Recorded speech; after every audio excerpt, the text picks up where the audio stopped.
Le principal négociateur de Trump confirme que la Russie souhaite réellement la paix et qu'une proposition en ce sens est déjà sur la table. Les réactions se multiplient en France alors que le Premier ministre François Bayrou risque d'être censuré début septembre. Après ces attaques sur un hôpital à Gaza, Israël a affirmé que les journalistes ciblés étaient en fait des terroristes.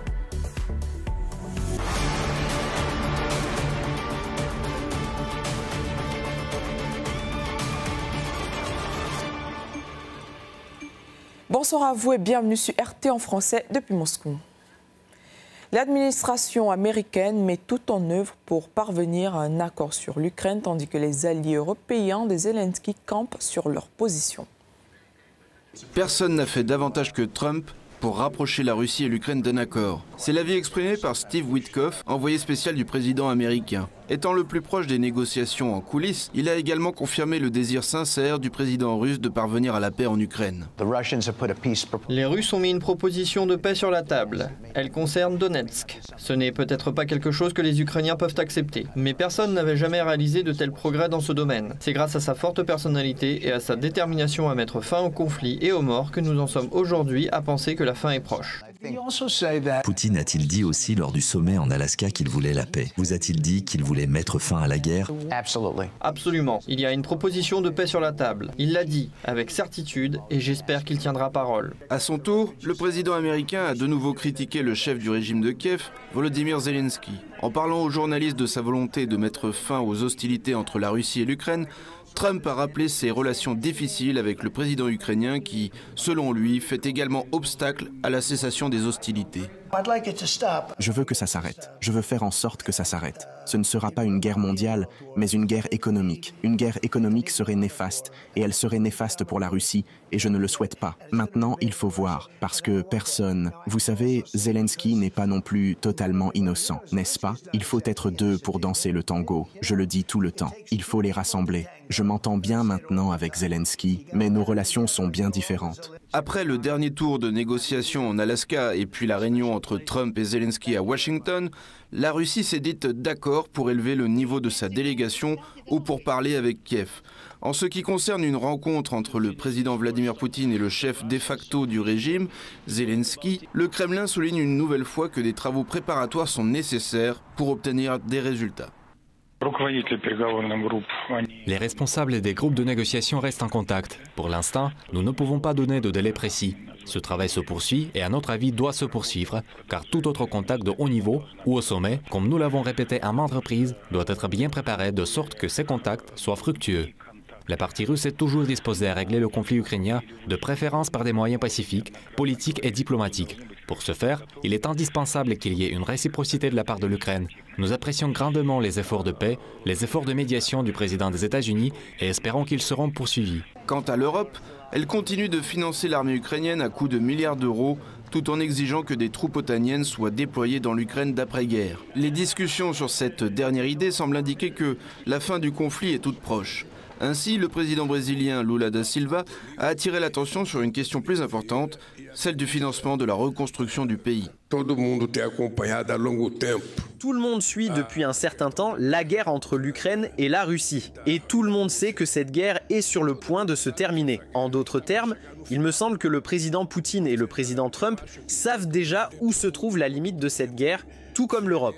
Trump connaît déjà la limite. Donc selon moi, ils attendent juste le bon moment pour annoncer la fin de cette guerre. En fait, je crois que la plus grande préoccupation en ce moment pour eux tous, c'est de savoir qui se chargera des dettes de la guerre. Qui va s'en charger? Parce que quelqu'un devra essayer d'aider l'Ukraine à se rétablir.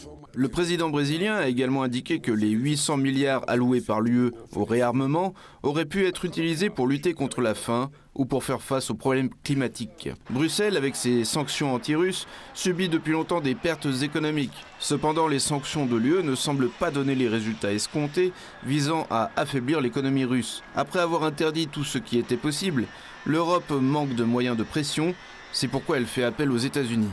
C'est l'avis exprimé par Politico. Au Conseil de sécurité des Nations Unies, Moscou a soulevé la question de l'engagement des pays occidentaux à mener une enquête impartiale et transparente sur le sabotage du gazoduc Nord Stream. À la demande de la Russie, le Conseil de sécurité des Nations Unies s'est réuni le 26 août pour aborder la question du sabotage des gazoducs Nord Stream. Cet attentat, qui s'est produit il y a près de 3 ans, constitue une destruction délibérée et sans précédent d'infrastructures civiles sous-marines transnationales vitales. Il a entraîné des dommages considérables et tangibles pour plusieurs pays, poussant l'Allemagne, le Danemark et la Suède à ouvrir des enquêtes au niveau national. Cependant, malgré de nombreux appels internationaux en faveur d'une enquête approfondie et transparente, ces pays ont choisi une voie discutable. Ils ont présenté à la communauté internationale des narratifs fantaisistes, mais remarquablement commodes, tels que l'implication présumée d'une équipe de plongeurs semi-professionnels. Il me semble que si les enquêteurs danois, suédois et allemands procédaient de la même manière dans une enquête sur un autre sujet important pour les élites occidentales, l'opinion publique, en Europe même, les accuserait de manque de professionnalisme et aurait tout à fait raison. Or, nous constatons la situation inverse, tout à fait surréaliste, au sein du Conseil de sécurité. Les collègues occidentaux vantent l'efficacité de leur enquête, menée dans le seul but d'étouffer cette affaire, en empêchant d'établir la vérité. Une telle approche des délégations occidentales n'est pas simplement une nouvelle manifestation de leur deux poids deux mesures, ce qui ne serait guère surprenant pour nous, mais ce qui est pire encore, étant donné qu'ils s'opposent à l'idée d'ouvrir une enquête internationale et imposent la version de plongeurs néophytes, c'est que le Conseil perd du temps et ne peut prendre aucune mesure concernant la menace réelle à la paix et à la sécurité internationale que représentent de telles actions destructrices contre les infrastructures énergétiques sous-marines transfrontalières. Malheureusement, l'enquête actuelle ne vise plus à rechercher impartialement la vérité, mais plutôt à protéger les intérêts nationaux. Cette situation place l'Allemagne et les autres États membres de l'Union européenne dans une position délicate, car continuer à soutenir l'Ukraine risque de les associer à un État accusé d'utiliser des méthodes assimilables au terrorisme. De plus, malgré les dommages significatifs causés par les attaques, les offres d'aide de la Russie dans le cadre de l'enquête ont été systématiquement ignorées, ce qui alimente encore les soupçons d'investigation biaisée. La Russie est complètement écartée de ce processus. Nous nous sommes maintes fois adressés à l'Allemagne, à la Suède, au Danemark lorsqu'ils menaient leurs enquêtes, en nous référant aux accords bilatéraux contraignants entre nos pays qui prévoient une coopération judiciaire sur des questions de ce type, mais nos demandes ont été ignorées. Tout ce que nous avons obtenu, ce sont des lettres formelles signifiant un refus de fait de coopérer. Ainsi, nous n'avons pas accès au dossier de l'enquête, ce qui est bien sûr inadmissible, car nous sommes le pays qui a subi le plus grand préjudice. 3 ans après les attaques sur le Nord Stream, les pays occidentaux commencent à reconnaître l'implication de Kiev.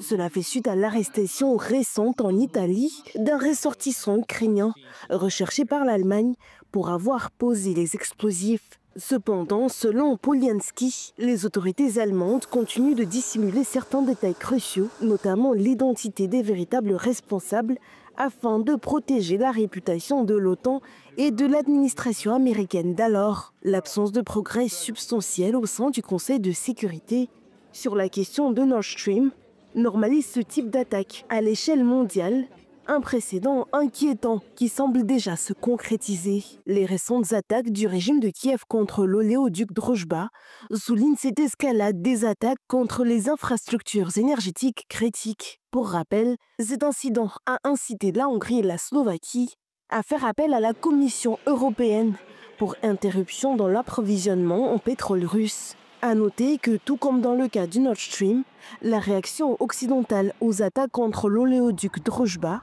a été le silence. La bureaucratie bruxelloise ose déclarer que l'État de Hongrie, souverain et indépendant, n'a pas le droit et n'a pas de raison d'être préoccupé, et qu'il n'a pas le droit d'ouvrir la bouche quand ses infrastructures sont attaquées, quand des actes terroristes et des sabotages sont commis. Cela, c'est incompréhensible. La communauté internationale se trouve à un tournant décisif. Soit elle est confrontée aux implications plus larges des attaques contre les infrastructures telles que celles menées contre Druzhba et Nord Stream, soit elle risque d'approuver tacitement une nouvelle ère dangereuse de guerre énergétique et économique. L'incapacité collective à demander des comptes pour des actes de sabotage sans précédent entraînera une responsabilité directe en cas de récidive future, menaçant la stabilité bien au-delà du continent européen.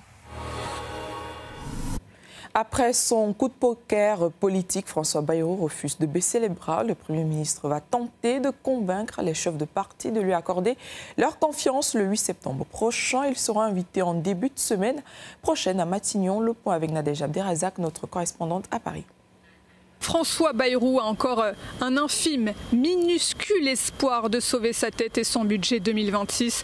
Lors de son interview télévisée ce soir chez nos confrères de TF1, le Premier ministre a appelé les chefs de parti à la responsabilité et à se rendre compte de l'état catastrophique, dramatique des finances publiques du pays. La menace du surendettement pèse sur la France et sur les générations futures, a-t-il expliqué. François Bayrou qui déplore également que des partis ennemis votent main dans la main pour faire tomber le gouvernement et installer, dit-il, le chaos dans le pays. C'est aussi dramatique qu'au cours de ces 3 derniers jours, avec une dette publique de plus de 3 300 milliards d'euros et un déficit qui continue de se creuser. François Bayrou s'est dit ouvert à la discussion, mais pas forcément prêt à chambouler ce budget avec 44 milliards d'euros d'économies qu'il exige des Français pour 2026. Parti par François Bayrou, les leaders d'opposition n'ont pas tardé à réagir à cette nouvelle interview du Premier ministre. Voici un florilège de réactions. Bayrou, confus, embrouille chiffres et arguments. Il effraie et ment. Discours populiste anti-parti. Et lui, il a voté 1000 milliards de dettes supplémentaires. Irréel comme tout en Macronie. Le fusible de Macron est grillé. Le 8, on chasse Bayrou. Le 10, on bloque Macron.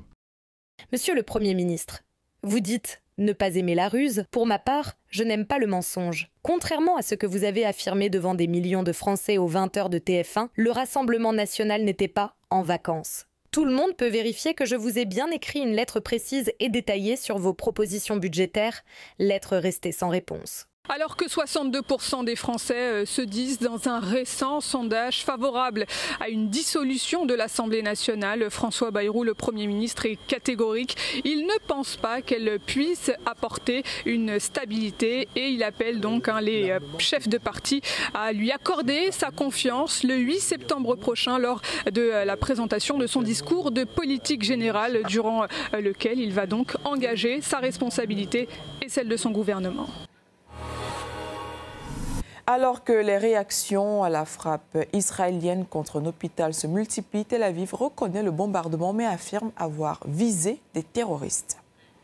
La dernière attaque contre l'hôpital dans le sud de la bande de Gaza, au cours de laquelle 5 journalistes ont été tués, a provoqué une vive réaction dans le monde entier. Juste après l'intervention du porte-parole de l'armée qui avait affirmé que Tsahal ne visait que le Hamas, le représentant du gouvernement israélien est allé encore plus loin en déclarant que les journalistes tués n'étaient que des terroristes en gilet de presse. Le Premier ministre a déjà commenté la situation au sujet des journalistes à Gaza.